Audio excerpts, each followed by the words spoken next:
Sans transition. C'est le cas de le dire. Je vais me permettre de m'exprimer devant vous sans support visuel. On va voir si ça marche. Et en 12 minutes. L'absence de support visuel ne me rendra pas moins bavard, mais la gestion du temps appartient à Jean Oudouze, qui sera rigoureux à cet égard. Quand on prend la parole après deux personnes avec qui on n'a finalement aucun désaccord significatif, il y a deux stratégies. L'une serait de se fixer sur un point de détail et de monter en épingle un désaccord pour faire polémique, pour faire le buzz, pour faire le débat. Et l'autre serait d'admettre qu'on est vraiment sur la même page et d'essayer d'apporter un éclairage complémentaire, mais pas du tout opposé ou contradictoire. C'est la deuxième piste que je vais adopter, avec deux points d'entrée. La première, c'est que je suis chef d'entreprise dans ce domaine. Je m'intéresse au déploiement des technologies de production électrique sous des formes que je vous raconterai après si ça vous intéresse. Et bien sûr, je prendrai les commandes à la sortie avec plaisir.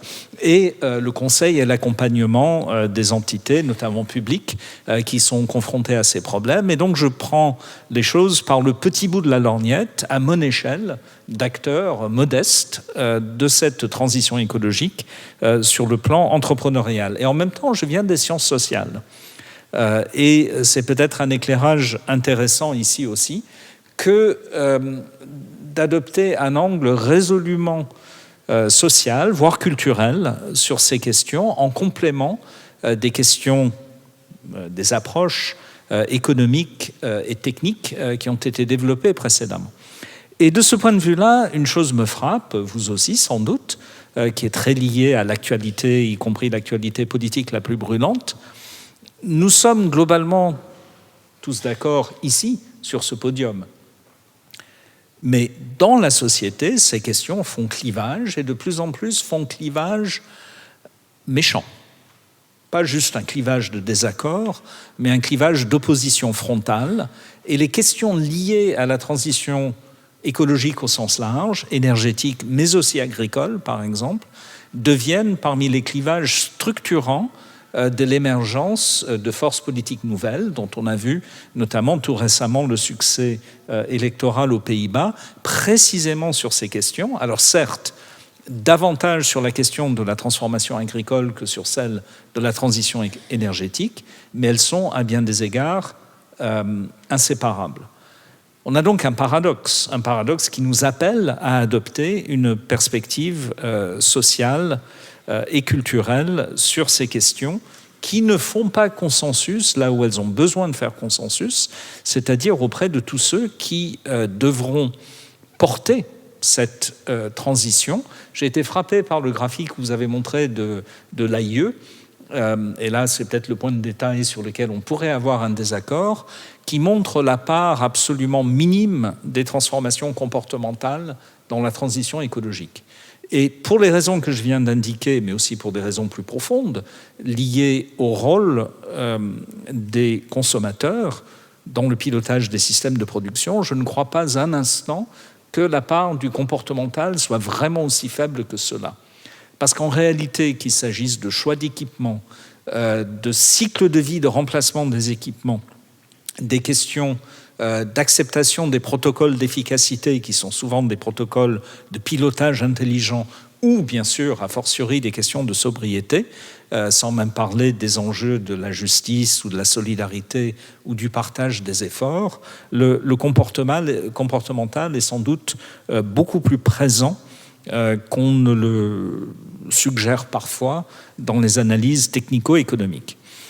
Deuxième point sur lequel je voudrais insister, qui est très cohérent avec ce qui a été dit précédemment, les incertitudes technologiques et géopolitiques qui sont majeures à l'échelle du défi que la communauté internationale s'est donné et que chacun des États s'est donné, qui se déploie sur 30 ans au minimum, voire, dans le cas de pays comme la Chine ou l'Inde, 40 ou 50 ans. Ce sont des horizons d'action qui sont inhabituels pour l'action publique, qui dépassent de loin la capacité planificatrice au sens strict et qui dépassent l'horizon de prévisibilité des transformations technologiques. elles viendront. Beaucoup, totalement d'accord avec ce qui a été dit, seront positives. Il y aura sans doute aussi des déceptions. La fusion, dans 30 ans, sera toujours 30 ans devant nous, peut-être, quoi qu'on puisse en souhaiter. Mais beaucoup d'autres ruptures technologiques, que ce soit sur le stockage, que ce soit sur l'efficacité du photovoltaïque, que ce soit sur l'invention de nouvelles générations et de nouvelles filières du nucléaire, vont modifier les paramètres économiques, techniques et aussi sociétaux de transformation des systèmes, avec bien sûr le risque toujours présent dans ces transitions, c'est ce que les économistes appellent l'effet de Jevons, selon lequel les gains d'efficacité tendent en moyenne à être consommés par des comportements de plus en plus dispendieux. Chaque fois que quelque chose devient efficace, on gaspille l'efficacité qu'il a permis de produire. Basculer sur des systèmes où l'efficacité gagnée sera vraiment gagnée pour la baisse de la consommation d'énergie primaire nécessaire à la production des bienfaits sociétaux de la consommation d'énergie, c'est un défi qui présente tout de même un avantage, là aussi culturel et sociétal, qu'on ne souligne pas toujours suffisamment, je trouve, qui est que nul ne souhaite, en tant que tel, consommer de l'énergie primaire. Ce que les gens souhaitent, c'est la lumière, la chaleur et la puissance, notamment la puissance de mobilité, qui vient de la consommation d'énergie. Si on peut avoir la même lumière, la même chaleur et la même puissance avec moins d'énergie, personne n'est lésé. Ça, c'est un levier important. Cela dit, en contrepartie de cela, vous noterez à quel point la consommation ostentatoire d'énergie est liée à des formes sociales qu'on connaît tous. Il y a des articles intéressants ces derniers temps qui sont l'œuvre de sociologues sur ce qui a été appelé par certains la pétromasculinité. La pétromasculinité, c'est la forme de construction sociale de la virilité où consommer de l'énergie, notamment par des véhicules disproportionnés qui font un bruit inutilement strident, c'est une affirmation de soi. Il me semble que ça existe. Et ça n'est pas réservé à certains États des États-Unis. Le rôle du SUV dans Paris, effectivement, pourquoi conduire dans Paris, même un véhicule électrique ? Eh bien, parce qu'on cherche à affirmer quelque chose d'autre que le simple déplacement du point A au point B. Chacun a pu le constater. Troisième point que je voulais mettre dans le débat, c'est l'importance de renverser le modèle historique par lequel les systèmes énergétiques ont été définis. Alors, le renverser non pas comme une sorte d'action centralisée révolutionnaire. Vous savez que la révolution bolchevique a été définie à un moment par Lénine lui-même par la formule « les soviets plus l'électrification ». Les soviets étant la transformation de l'organisation politique de la société et l'électrification étant la transformation de son organisation énergétique. C'est intéressant comme slogan, même si, comme tous les slogans, c'était évidemment simpliste. Au contraire de cette vision très centralisée de l'énergie, qui est liée aux technologies et à l'organisation capitalistique et politique de sa production, à savoir des lieux centralisés de production importante qui se déversent à travers des réseaux essentiellement passifs sur des consommateurs dont les besoins sont pris en compte au niveau de la planification des infrastructures, mais pas au niveau du fonctionnement immédiat du système, eh bien, on a aujourd'hui les moyens technologiques, on a aussi sans doute une vision culturelle un petit peu différente, qui permet de penser la décentralisation de systèmes fortement interconnectés et de plus en plus intelligents, qui s'affranchissent de cette vision centralisatrice, mais avec des problèmes. L'un des problèmes qu'on connaît, c'est la manière par laquelle les systèmes de prix, Jean y faisait allusion tout à l'heure, eux-mêmes dictés par des choix de structuration de marché, créent des paradoxes qui peuvent être au détriment, par exemple, de l'énergie nucléaire. Quand le vent souffle, l'électricité éolienne est gratuite. Traditionnellement, dans un système électrique, vous le savez sans doute, la manière dont les capacités étaient utilisées pour répondre à la courbe de charge, elle-même variable dans le temps, est incertaine et donc planifiée sur des temps courts interconnectés avec des temps longs.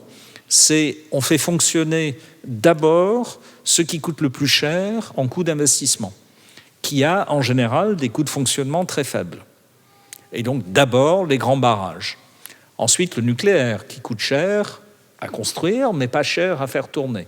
Et ensuite progressivement on bascule sur des énergies où les coûts d'investissement sont modestes et les coûts de fonctionnement élevés, avec au sommet, pour répondre à la pointe électrique, les produits pétroliers liquides utilisés dans des équipements de faible efficacité technique.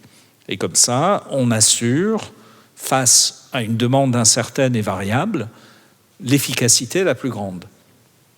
Ce modèle est cassé. Il est cassé en partie par des choix de structuration de marché et en partie par la technologie qui fait que, notamment l'éolien, qui n'est pas particulièrement cher en coût d'investissement, offre une énergie quasi gratuite dans certaines circonstances et dans d'autres circonstances, pas d'énergie du tout. Et donc cet empilement très simple et répondant à une logique planificatrice très transparente est perdu. Alors, j'en conclus que le défi qui nous est proposé est beaucoup moins le choix d'une destination ou le choix d'une technologie ou même d'un mix technologique que le choix d'une trajectoire. Et le choix d'une trajectoire, ça soulève la question, quelles peuvent être les variables de contrôle de cette trajectoire, sachant qu'elle n'est pas définie par une destination nécessairement en partie inconnue.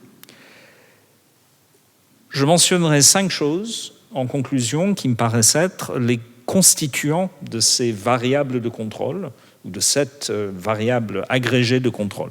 La première, c'est l'efficacité. Il faut que chaque fois qu'on avance, on rende le système plus efficace. Deuxièmement, il faut créer les chaînes de valeur où